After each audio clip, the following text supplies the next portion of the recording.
जुबले सो निर्भय। भगवान वाल्मीकि महाराज की जय। जय वाल्मीकि, जय भीम। अज दा एक बहुत ही अच्छा टॉपिक, मैनू भी कई बार कई वीरां ने यह सवाल किया। पावन वाल्मीकि तीरथ अमृतसर जां वाल्मीकि धर्म दा जिहड़ा कौमी झंडा है उहदे रंग बारे, उहदे निशान बारे कई बार चर्चा हुई है। मैं अपनी सोच के मुताबिक और परमात्मा वाल्मीकि महाराज जी दी रचना के मुताबिक तुहाडे सारिआं नाल गल करन दी कोशिश करूँगा।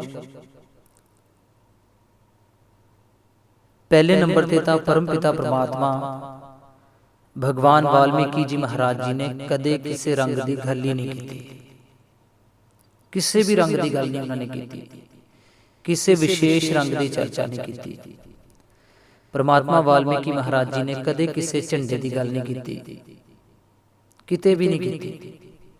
कोई भी वीर साबित नहीं कर सकता कि भगवान वाल्मीकि महाराज जी की रचना ते किते भी किसी भी रचना विच किसी झंडे का जिक्र है।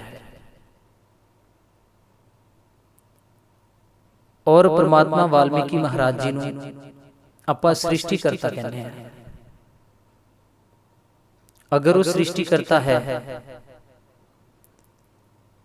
तो काला रंग किहने बनाया?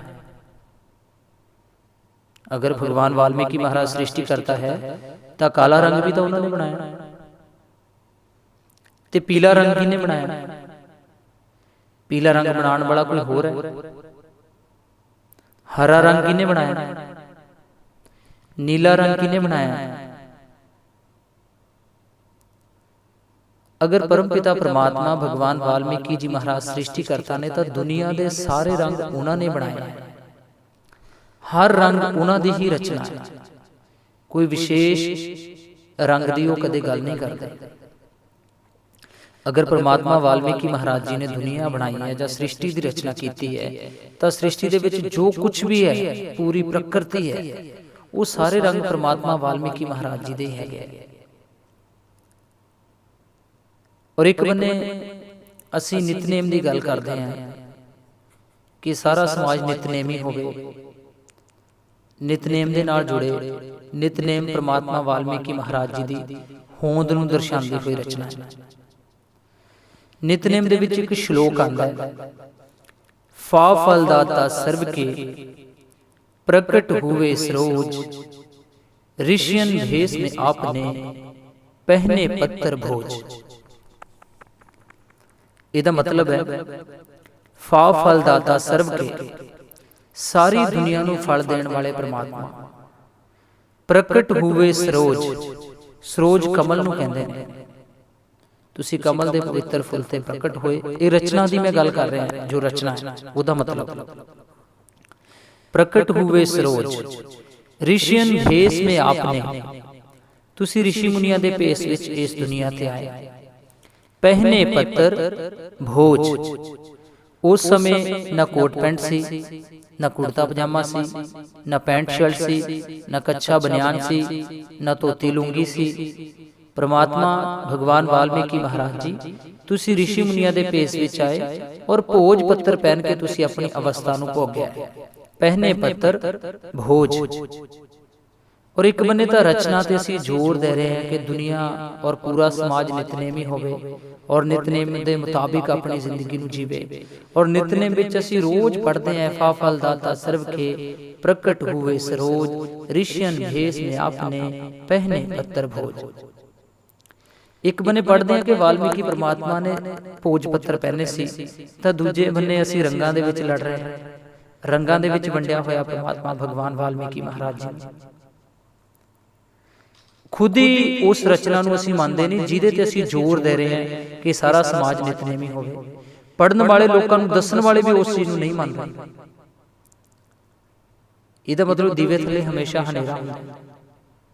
ਜਦ ਅਸੀਂ ਉਸ ਰਚਨਾ ਨੂੰ ਮੰਨਦੇ ਹੀ ਨਹੀਂ ਹੈ ਔਰ ਉਹਦੀ ਸੱਚਾਈ ਤੇ ਅਸੀਂ ਖੜੇ ਹੀ ਨਹੀਂ ਹੈ, ਤੇ ਉਹਨੂੰ ਪੜ੍ਹਨ ਦਾ ਜਾਂ ਲੋਕਾਂ ਨੂੰ ਦੱਸਣ ਦਾ ਕੀ ਮਤਲਬ ਹੈ?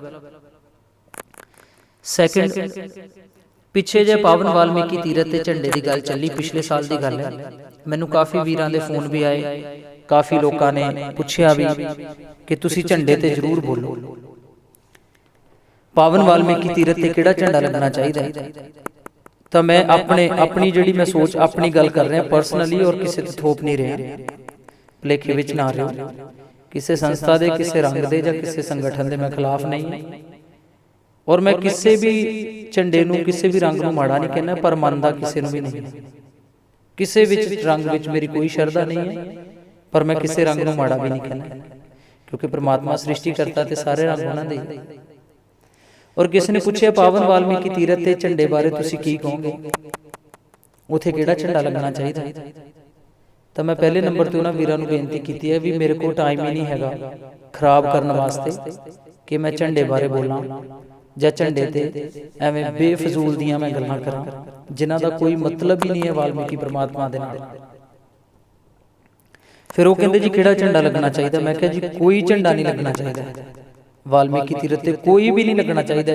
ਇਦਾਂ ਹੀ ਬਹੁਤ ਸੋਹਣਾ ਲੱਗਦਾ ਤੀਰਥ, ਬਹੁਤ ਪਿਆਰੀ ਸੁੰਦਰਤਾ ਲੱਗਦੀ ਉਹਦੀ, ਬਿਨਾਂ ਝੰਡੇ ਤੋਂ ਵੀ ਬਹੁਤ ਸੋਹਣਾ ਲੱਗਦਾ। ਕਹਿੰਦੇ ਜੀ ਤੁਸੀਂ ਇਦਾਂ ਕਾਹਤੋਂ ਕਹਿੰਦੇ ਆ? ਮੈਂ ਕਿਹਾ ਜੀ 4 ਕਰੋੜ ਲੋਕ ਐਜ਼ ਪ੍ਰੈਜ਼ੈਂਟ 4 ਕਰੋੜ ਲੋਕ ਰਾਧਾ ਸਵਾਮੀ ਹੈ। ਤੁਹਾਡੇ ਚੋਂ ਕਿਸੇ ਵੀ ਵੀਰ ਨੂੰ ਇਹ ਗੱਲ ਦਾ ਪਤਾ ਕਿ ਉਹਨਾਂ ਦਾ ਕੋਈ ਧਾਰਮਿਕ ਗ੍ਰੰਥ ਹੈ? ਨਹੀਂ। ਉਹਨਾਂ ਦਾ ਕੋਈ ਝੰਡਾ ਹੈ? ਨਹੀਂ। ਪਰ ਪ੍ਰਚਾਰ ਦੇਖ ਲਓ ਕਿੱਥੇ ਹੈ। ਦੁਨੀਆ ਦਾ ਕੋਈ ਕੋਨਾ ਇਦਾਂ ਦਾ ਦੱਸ ਦਿਓ ਜਿੱਥੇ ਉਹਨਾਂ ਦਾ ਸਤਸੰਗ ਘਰ ਨਹੀਂ ਹੈ। 4 ਕਰੋੜ ਲੋਕ ਉਸ ਮਿਸ਼ਨ ਦੇ ਵਿੱਚ ਹੈ, ਪਰ ਝੰਡਾ ਕੋਈ ਵੀ ਨਹੀਂ ਹੈ, ਔਰ ਕੋਈ ਆਪਣਾ ਗ੍ਰੰਥ ਵੀ ਨਹੀਂ ਹੈ ਉਹਨਾਂ ਕੋਲ। ਦੂਜੇ ਨੰਬਰ ਤੇ ਕਰੋੜਾਂ ਲੋਕ ਨਿਰੰਕਾਰੀ ਹੈ, ਉਹਨਾਂ ਦਾ ਕਿਸੇ ਨੇ ਝੰਡਾ ਦੇਖਿਆ ਅੱਜ ਤੱਕ? ਕਿਸੇ ਨੇ ਨਹੀਂ ਦੇਖਿਆ, ਮੈਂ ਤਾਂ ਦੇਖਿਆ ਨਹੀਂ। ਨੰਬਰ 3 ਕਿ ਇੰਡੀਆ ਦੇ ਕਿੰਨੀ ਵੱਡੀ ਗਿਣਤੀ, ਕਿੰਨਾ ਵੱਡਾ ਹਿੱਸਾ ਲੋਕ ਜਿਹੜੇ ਕ੍ਰਿਸਚਨ ਬਣ ਚੁੱਕੇ ਆ, ਕੀ ਆਪਾਂ ਉਹਨਾਂ ਦਾ ਕਦੇ ਕੋਈ ਝੰਡਾ ਦੇਖਿਆ? ਔਰ ਅਸੀਂ ਝੰਡਿਆਂ ਵਿੱਚ ਹੀ ਉਲਝੇ ਹੋਏ ਹਾਂ। ਅਗਰ ਸਾਡੇ ਸਮਾਜ ਦਾ ਝੰਡਾ ਨਹੀਂ ਹੋਊਗਾ ਤੇ ਕੀ ਪ੍ਰਮਾਤਮਾ ਵਾਲਮੀਕੀ ਮਹਾਰਾਜ ਜੀ ਦਾ ਪ੍ਰਚਾਰ ਨਹੀਂ ਹੋਊਗਾ?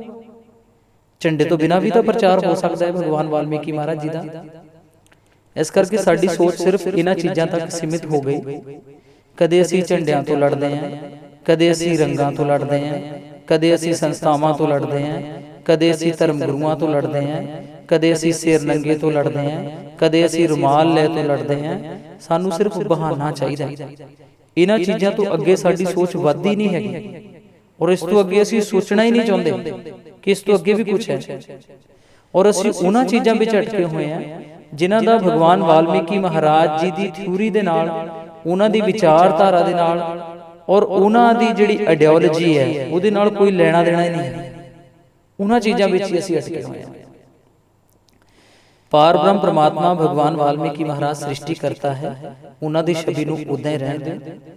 ਔਰ ਮੈਨੂੰ ਕਿਸੇ ਨੇ ਕਿਹਾ ਜੀ ਝੰਡਾ, ਮੈਂ ਕਿਹਾ ਵੀ ਜਿੱਦਣ ਵੀ ਪਾਵਨ ਵਾਲਮੀਕੀ ਤੀਰਥ ਤੇ ਜਾਂ ਸਮਾਜ ਦਾ ਕੋਈ ਵੀ ਰੰਗ ਹੋ ਜਾਵੇ, ਕੋਈ ਵੀ, ਚਾਹੇ ਉਹ ਭਗਮਾ ਹੋਵੇ, ਚਾਹੇ ਉਹ ਚੁਰੰਗਾ ਹੋਵੇ, ਚਾਹੇ ਉਹ ਨੀਲਾ ਹੋਵੇ, ਚਾਹੇ ਉਹ ਕੋਈ ਵੀ ਰੰਗ ਹੋਵੇ, ਚਾਹੇ ਉਹ ਲਾਲ ਰੰਗ ਹੋਵੇ, ਜਿੱਦਣ ਵੀ ਸਮਾਜ ਦਾ ਕੋਈ ਇੱਕ ਰੰਗ ਸਾਰੇ ਵੀਰ, ਸਾਰੇ ਸੰਗਠਨ ਰਲ ਕੇ ਇੱਕ ਨੂੰ ਮੰਨ ਲੈਣਗੇ, ਔਰ ਮੈਂ ਬਿਨਾਂ ਸੋਚੇ ਸਮਝੇ, ਬਿਨਾਂ ਕਿਸੇ ਦਾ ਵਿਰੋਧ ਕੀਤੇ ਉਹਦਾ ਪ੍ਰਚਾਰ ਕਰਨਾ ਸ਼ੁਰੂ ਕਰ ਦਊਂਗਾ, ਉਹਦਾ ਵਿਰੋਧ ਨਹੀਂ ਕਰੂੰਗਾ। ਪਰ ਜਿੱਦਣ ਵੀ ਇੱਕ ਹੋ ਗਏ, ਪਰ ਉਸ ਤੋਂ ਪਹਿਲੇ ਅਸੀਂ ਕਿਸੇ ਝੰਡੇ ਨੂੰ ਨਹੀਂ ਮੰਨਦੇ, ਔਰ ਨਾ ਹੀ ਅਸੀਂ ਕਿਸੇ ਝੰਡੇ ਦੀ ਗੱਲ ਕਰ ਸਕਦੇ ਹਾਂ। ਔਰ ਮੇਰੀ ਵੀਰਾਂ ਦੇ ਚਰਨਾਂ 'ਚ ਬੇਨਤੀ ਹੈ ਕਿ ਇਹਨਾਂ ਚੀਜ਼ਾਂ ਤੋਂ ਉੱਪਰ ਹੋ ਕੇ ਸੋਚੋ। ਤੁਸੀਂ ਭਗਵਾਨ ਵਾਲਮੀਕੀ ਮਹਾਰਾਜ ਦੀਆਂ ਰਚਨਾਵਾਂ ਨੂੰ ਪੜ੍ਹੋ, ਫਿਰ ਤੁਹਾਡਾ ਮਨ ਵੈਸੇ ਹੀ ਵਾਲਮੀਕਿਮੈ ਹੋ ਜਾਣਾ। ਜਦੋਂ ਤੁਸੀਂ ਕੁਦਰਤ ਨੂੰ ਸਮਝ ਲਿਆ, ਕੁਦਰਤ ਦੇ ਰਚਨਾਕਾਰ ਨੂੰ ਸਮਝ ਲਿਆ, ਫਿਰ ਤੁਸੀਂ ਰੰਗਾਂ ਤੋਂ ਵੀ ਉੱਪਰ ਉੱਠ ਜਾਣਾ, ਝੰਡਿਆਂ ਤੋਂ ਵੀ ਉੱਪਰ ਉੱਠ ਜਾਣਾ, ਡੰਡਿਆਂ ਤੋਂ ਵੀ ਉੱਪਰ ਉੱਠ ਜਾਣਾ ਤੇ ਸੰਸਥਾਵਾਂ ਤੋਂ ਵੀ ਉੱਪਰ ਉੱਠ ਜਾਣਾ। ਸੋ ਬੇਨਤੀ ਇਹ ਹੈ ਕਿ ਭਗਵਾਨ ਵਾਲਮੀਕੀ ਮਹਾਰਾਜ ਜੀ ਨੇ ਜਿਹੜੀਆਂ ਰਚਨਾਵਾਂ ਕੀਤੀਆਂ, ਉਹਨਾਂ ਦੇ ਮੁਤਾਬਿਕ ਉਹਨਾਂ ਰਚਨਾਵਾਂ ਨੂੰ ਸਮਝਣ ਦੀ ਕੋਸ਼ਿਸ਼ ਕਰੋ।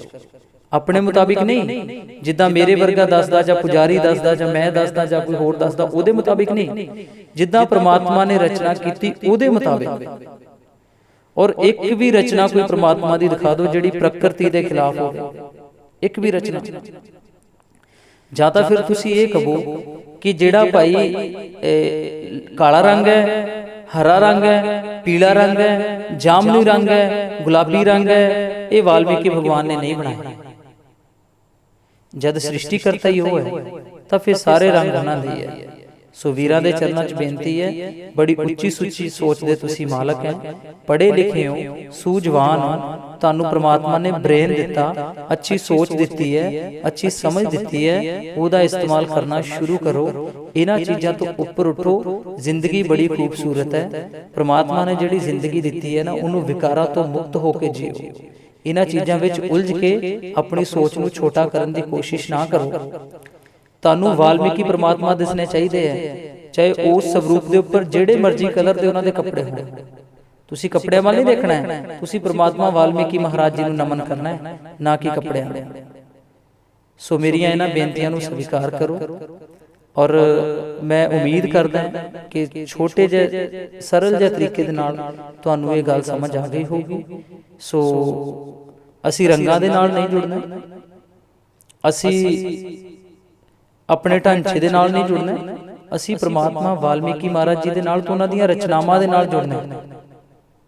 ਔਰ ਨਾ ਕਿ ਜੋ ਮੇਰੇ ਵਰਗੇ ਲੋਕਾਂ ਨੇ ਬਣਾਈਆਂ ਹੋਈਆਂ ਚੀਜ਼ਾਂ ਵਾਲਮੀਕੀ ਮਹਾਰਾਜ ਦੇ ਨਾਲ ਜੋੜ ਦਿੱਤੀਆਂ, ਉਹਨਾਂ ਦੇ ਨਾਲ ਨਹੀਂ ਜੁੜਨਾ। ਡਾਇਰੈਕਟ ਵਾਲਮੀਕੀ ਮਹਾਰਾਜ ਜੀ ਦੇ ਨਾਲ ਜੁੜਨਾ, ਉਹਨਾਂ ਦੀਆਂ ਰਚਨਾਵਾਂ ਨਾਲ ਜੁੜਨਾ। ਸੋ ਬੇਨਤੀ ਨੂੰ ਸਵੀਕਾਰ ਕਰੋ। ਜੋ ਬੋਲੇ ਸੋ ਨਿਰਭੈ। ਭਗਵਾਨ ਵਾਲਮੀਕੀ ਮਹਾਰਾਜ ਕੀ ਜੈ।